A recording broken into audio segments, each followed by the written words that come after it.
પ્રસંગો આવે બનારસમાં વૈષ્ણવ મહાપ્રભુજીનો અનન્ય સેવક પૂછવા ગયા બધા મહાપ્રભુજી લીલામાં પધારતા હતા, તમે આવ્યા કેમ? પૂછવા લાગ્યા એવી કોણ લીલામાં ગયો, કોણે ભૂતનનો ત્યાગ કર્યો? વલ્લભે આવ મારી સાથે. સેવાના ઓરડાના દરવાજા પાસે લઈ ગયા અને કહ્યું ખોલ દરવાજો. અને જ્યાં ખોલ્યો જોયો તો વૈષ્ણવના ઘરમાં બિરાજેલા શ્રી મહાપ્રભુજી સંધ્યાવંદન કરી રહ્યા. મહાપ્રભુજી આસુરી જીવો માટેની આ લીલા છે, એને આસુર વ્યામો લીલા કહીએ. દૈવી જીવો માટે તો સદા કાળ વલ્લભ બિરાજ. અરે આજે પણ જેના ઘરે વલ્લભની આજ્ઞાથી સેવા થાય છે, વલ્લભની પ્રણાલિકાથી સેવા થાય છે, એ દરેક વૈષ્ણવનું ઘર એ વૈષ્ણવનું ઘર નહીં પણ વલ્લભનું ઘર છે.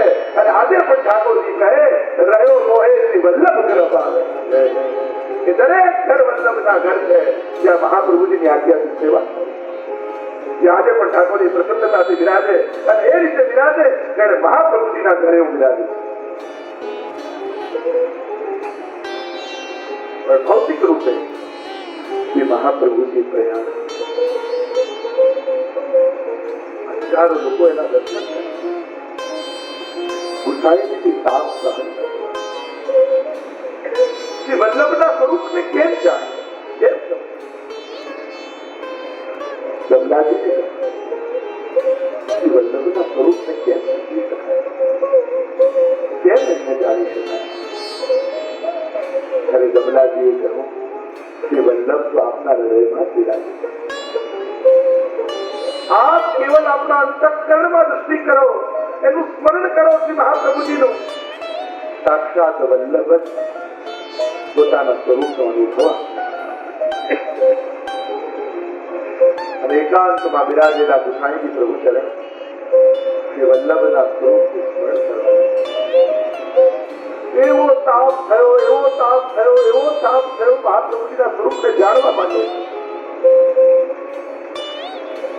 બે રીતે અનુભવ આપણે ત્યાં ગયા, સંયોગાત્મક અને વિપ્રયોગાત્મક. એક સામે ઠાકોરજી પ્રગટ થઈને બિરાજતા હોય અને ત્યારે એમનો અનુભવ કર્યો એ સંયોગાત્મક અનુભવ. અને વિપ્રયોગ અવસ્થામાં જયારે સ્વરૂપની ભાવના, એનો સ્પર્શ, એનો સ્વરૂપનો અનુભવ થાય એ વિપ્રયોગાત્મક. એવો તાપ છે. તો આપણે ત્યાં આ બંનેના બે બે પ્રકાર છે, સંયોગાત્મક ધર્મ સ્વરૂપ, સંયોગાત્મક ધર્મી સ્વરૂપ. વિપ્રયોગાત્મક ધર્મ સ્વરૂપ, વિપ્રયોગાત્મક ધર્મી સ્વરૂપ. ઠાકોરજીની તમે સેવા કરતા હો અને તમારી સેવાને અંગીકાર કરે પણ પોતાનો અનુભવ ન જતા પણ સ્વીકારે છે, તો એ જે તમારા માથે સ્વરૂપ બિરાજે છે અને તમારી સેવા સ્વીકાર કરે છે એ હમણાં સંયોગાત્મક ધર્મ સ્વરૂપે બિરાજે. પણ તમારી સેવાથી પ્રસન્ન થઈ અને એકવાર પ્રભુ આજ્ઞા કરે, મને આ ધરા, મારો આ શ્રીંગાર કર, મારે આજે આ રોગવું છે, અને ભગવદ આજ્ઞા કરે એ છે સંયોગાત્મક ધર્મી સ્વરૂપનો અનુભવ. એ રીતે જયારે એ અનુભવ થયો અને આજે વિપ્રયોગ તમને થયો, ફરી આવો અનુભવ ક્યારે થાય? અને એવો વિરહ થાય તો એ વિરહ એ વિપ્રયોગાત્મક ધર્મ સ્વરૂપ. ફરી પ્રભુ આવો અનુભવ ક્યારે કરાવશે? ફરી આવો.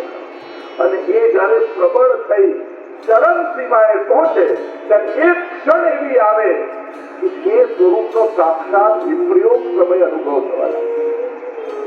श्याम श्याम रटत हो श्यामा श्याम भई और श्यामा पूछत सखी सो श्यामा कहते.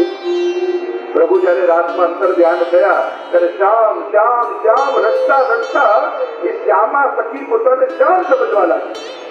અને પોતે જયારે કૃષ્ણ હોય એટલે બીજી ગોપીઓને પૂછે કે બધી શ્યામા સખી કેમ દેખાતી નથી? પોતાને શોધી રહી. આ વિપ્રયોગાત્મક ધર્મી સ્વરૂપનો અનુભવ, પ્રભુનું પ્રગટ સર્વાંગ સ્વરૂપનો અનુભવ થવા લાગે.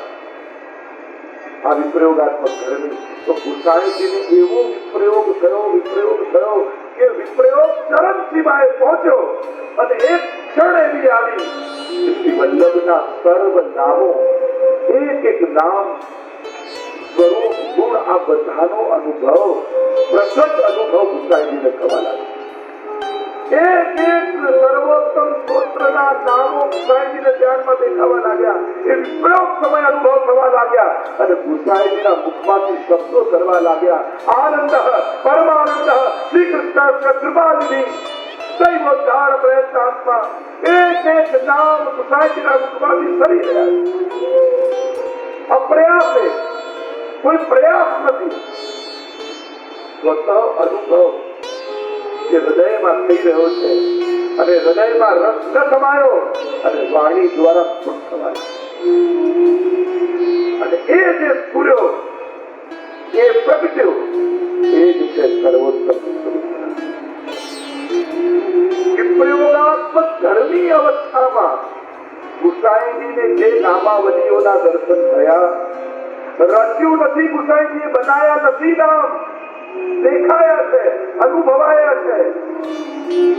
અને જે અનુભવ રસરૂપે હૃદયમાં પ્રગટ્યો 108 પ્રકારનો, એ વાણી દ્વારા પ્રગટ થયો, એ સર્વોત્તમ સૂત્ર.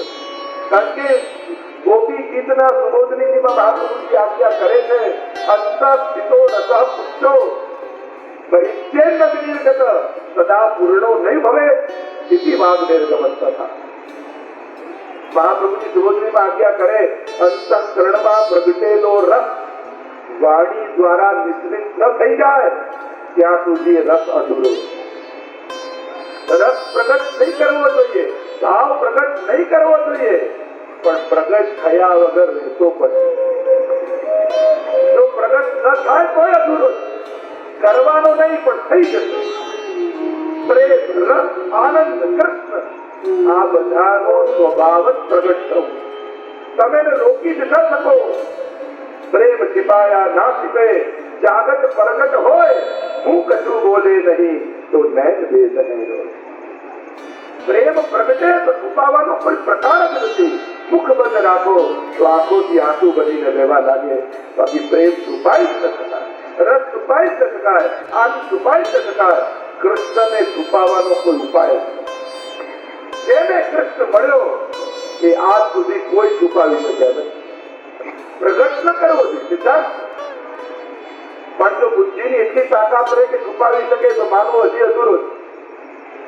આ બધાની ફરક. કોઈ ભગવતીઓએ પોતાના ભાવ પ્રગટ કર્યા નથી, છતાંય લાખો ઘરોમાં આજે ગવાય.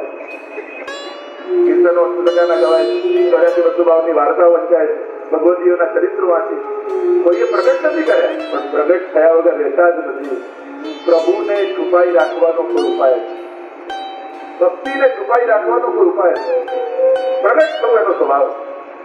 અને જે વિપ્રયોગાત્મક ધર્મી રૂપ સુધા વલ્લભની ગુસાઈજીના હૃદયમાં પ્રગટી અને વાણી દ્વારા વિકૃત થવા લાગી અને એ સર્વોત્તમ સ્તોત્ર બની અને પ્રગટી. આ સર્વોત્તમ સ્તોત્ર 35 શ્લોકમાં સર્વોત્તમ છે, સર્વથી ઉત્તમ છે અને એવી સુધા છે. ગુસાઈજીએ મહાપ્રભુજી માટે મુખ્ય 3 સ્તોત્રો પ્રગટ કર્યા. આ 3 સ્તોત્ર વલ્લભાષ્ટકમાં સ્વરૂપ, સર્વોત્તમ સ્તોત્રમાં નામ અને સપ્તશ્લોકીમાં ગુણ. આ ત્રણેય પાઠ કરો ત્યારે શ્રી વલ્લભનું સંપૂર્ણ આરાધન કરી દેવાય. આ ત્રણેયના પાઠ કરો. સર્વોત્તમ સ્તોત્રમાં નામનું વર્ણન, વલ્લભાષ્ટકમાં રૂપનું વર્ણન અને સપ્તશ્લોકીમાં ગુણનું વર્ણન. આપણે કોશિશ કરીશું જ્યાં જ્યાં સર્વોત્તમ સ્તોત્રના એક નામમાં જ્યાં જ્યાં સમાનતા આવશે એટલે આ બંને સ્તોત્રોને પણ સંમિલિત અને સંકલિત કરી અને એ નામને સમજવાનો આપણે પ્રયાસ કરીશું. સર્વોત્તમ સ્તોત્રમાં પહેલા 6 શ્લોક